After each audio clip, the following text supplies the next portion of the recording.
Every culture has its own marriage traditions dating far back into history. Some of the most interesting of these come from Africa, due to the many different cultures found throughout the region. You may find these marriage customs strange, but their strangeness is what makes the ceremony exciting for those involved. These are the 7 most interesting and strange marriage customs in Africa. Number 1. The Frafra Marriage.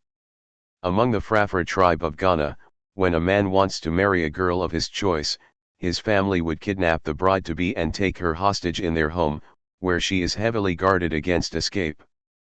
The groom's family would visit the bride's family with kola nuts, guinea fowls, and tobacco, just to inform them of the whereabouts of their daughter. Sometimes, their marriage proposal is rejected. Other times, some families would dare the man to show his seriousness by impregnating their daughter. However, when the marriage proposal is accepted, a ceremony known as a hand running is performed. This ceremony involves the killing of a dog, 2 goats, and several fowls, which are then seasoned and taken to the girl's home. There, at the girl's home, the groom's family will officially present the dowry to the girl's family.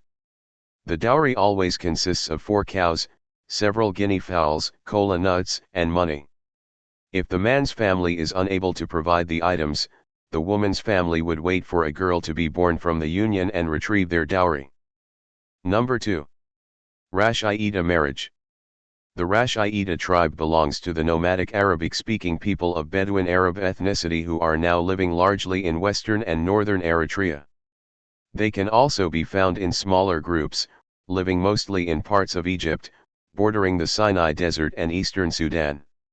Their marriage ceremony is a 7-day event. The bride's wealth includes cloth, camels, jewelry, and cash.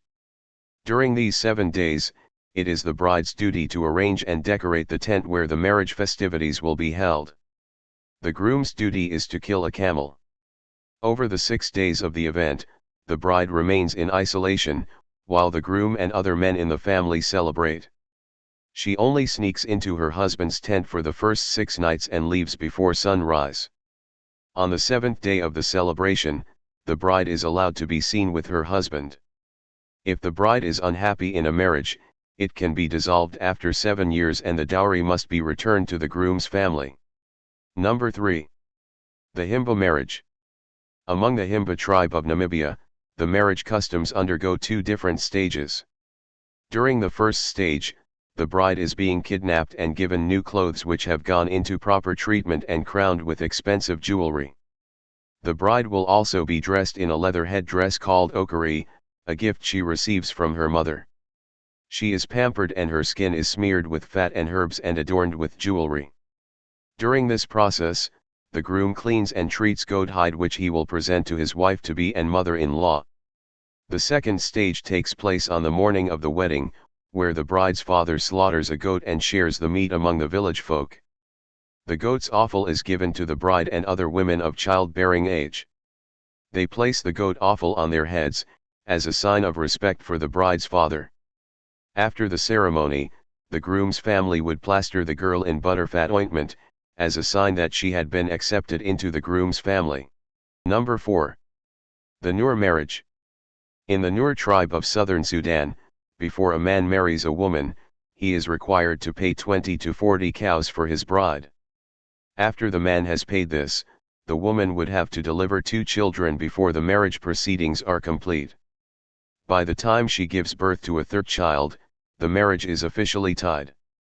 However, there is a huge problem if the wife only produces 1 child after a given time frame.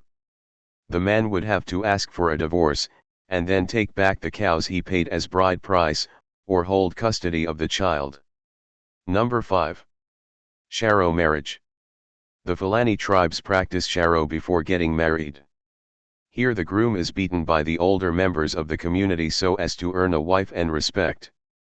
If the man is not strong enough to bear the pain, the wedding is called off. The nomadic Fulani are known for their hard work, discipline, and courage. Because of this, it is believed that this process will help test the strength of the potential groom to prove his worth in terms of strength, resilience, and endurance.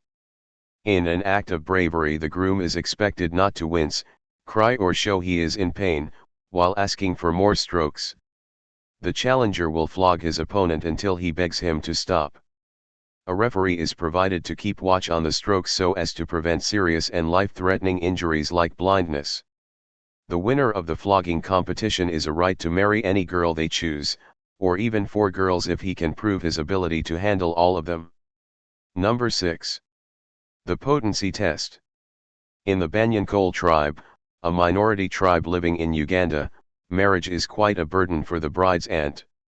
When a couple are about to get married, the bride's aunt has to have sex with the groom as a potency test to certify the groom. She also has to test the bride's virginity. The primary responsibility of the aunt is to confirm that the groom is potent and that the bride has defended her virginity before the marriage is consummated. As a potency test for the groom, the aunt was sometime required to have sex with the groom for confirmation of his potency and virginity. She always had to test if the bride is virgin before they are allowed to consummate their marriage. Number 7. The Wodabi Marriage. In the Wodabi tribe of Niger, marriages, called kugal, are arranged by parents during a couple's infancy. It is expected of the groom's family to offer the bride's family a price, and after that, the groom and bride will live together until the bride becomes pregnant.